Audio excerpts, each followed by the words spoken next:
For mile after mile after mile, the endless vistas of flooding that have transformed so much of Britain this winter. Between Bristol and Exeter today, a train forced to a halt, stranded amid a vast and spectacular ocean covering the fields. Just one of countless examples of what extreme weather can mean for us. They're going to go and send someone round to Riverside and have another check on Riverside. For the second time in a week, the village of Bridge in Kent has been flooded.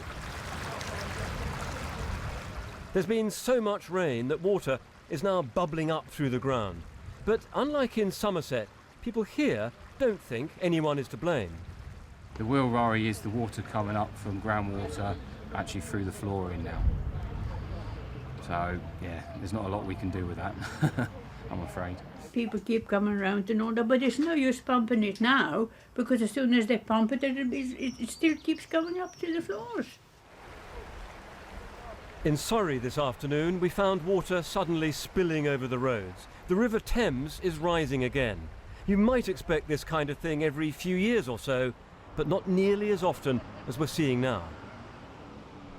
This lane has become something of a river. There are scenes like this up and down the country, and the real challenge is the sheer scale of what's happening, and it's going on multiple fronts. There's flooding from swollen rivers and from intense rain and from the sea, and the real difficulty is that it's just been going on for so long, 2 months so far, and the worst is it isn't over yet.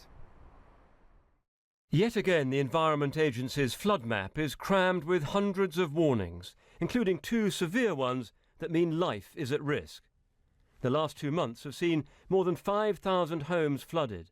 But across the country, well over 1 million homes have been protected. Many defences have worked. If we look at the aftermath of this and start to learn the lessons, one question to ask is how many homes would have been flooded, properties affected, if there hadn't have been the work that's been done over the past, say, 5 or 6 years. An effort to save Chalgrove in Oxfordshire. More storms are forecast.